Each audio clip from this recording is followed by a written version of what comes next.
तो आज हम लोग देखेंगे एसएससी सीएचएसएल 14/10/2020 को पूछा गया क्वेश्चन है जो कि मेंसुरेशन और परसेंटेज का जो कॉम्बिनेशन है उससे बनेगा। इसमें कह रहा है कि the length and breadth of a cuboid are increased by 10% and 20% respectively, and height is decreased by 20% and percentage increase in the volume of cuboid is। कह रहा है कि एक घनाभ की लंबाई और चौड़ाई क्रमशः 10% और 20% बढ़ जाती है और इसकी ऊंचाई 20% तक कम हो जाती है, तो घनाभ के आयतन में प्रतिशत वृद्धि कितनी होगी, ये क्वेश्चन पूछ रहा है हमसे। तो जो घनाभ होता है यानी क्यूबॉइड जो घनाभ होता है वो कैसे कुछ एस शेप का होता है, ये घनाभ होता है। इसकी ये लेंथ होती है और ये ब्रेथ होती है और ये हाइट होती है, ये हाइट होती है। बता रहा है कि जो लेंथ और ब्रेथ है वो क्यूबॉइड की 10% और 20% बढ़ा दी जाती है। तो इसका जो वॉल्यूम होता है, वॉल्यूम जो होता है वो होता है L into B into H, L into B into H होता है। तो अगर हम यहाँ पे L, B और H लिख लें, लेंथ बता रहा है कि जो है वो 10% इंक्रीज की जाती है, 10% इंक्रीज की जाती है। 10% इंक्रीज का मतलब हो गया कि 10% को हम लिख सकते हैं 1/10, यानी कि पहले 10 थी और अब हो कितनी गई 11, यानी लेंथ जो पहले थी वो 10 थी और अब हो गई है 11। ये इनिशियल लेंथ 10 है और जो न्यू लेंथ है वो 11 हो जाएगी। और बता रहा है कि जो ब्रेथ है उसकी वो 20% से इंक्रीज की जाएगी। तो 20% का मतलब होता है 20% मतलब होता है 1/5।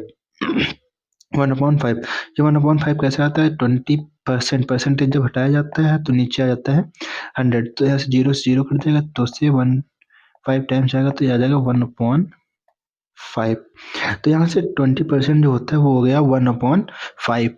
तो जो इनिशियल जो हमारे पास ब्रेथ थी वो थी 5, इनिशियल ब्रेथ कितनी थी 5, इनिशियल ब्रेथ जो थी वो थी 5 और जो फाइनल ब्रेथ आएगी वो कितनी हो जाएगी, ऊपर वाला इसमें ऐड हो जाएगा तो जो फाइनल ब्रेथ हो जाएगी वो 6 हो जाएगी। फाइनल ब्रेथ कितनी हो जाएगी 6, फाइनल ब्रेथ हो जाएगी 6। और कह रहा है कि जो हाइट है यानी हाइट वो 20% डिक्रीज की गई है। 20% डिक्रीज करने का मतलब हो गया 20%, 20% मतलब तो 1/5, यानी कि इनिशियल 5 थी, इस बार डिक्रीज की गई है तो 1 जब 5 में माइनस हो जाएगा तो यहाँ से आ जाएगा 4। तो जो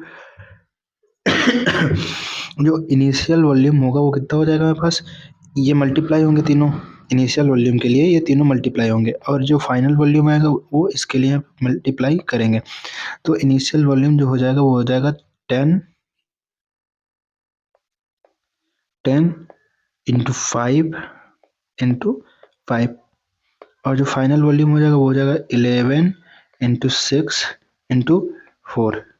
इसको अगर सॉल्व करेंगे यहाँ से 2 से कट जाएगा, ये 2 इधर आ जाएगा 5, तो ये हो जाएगा मेरे पास 5 5 जा 25, 5 जा 125 यानी 125।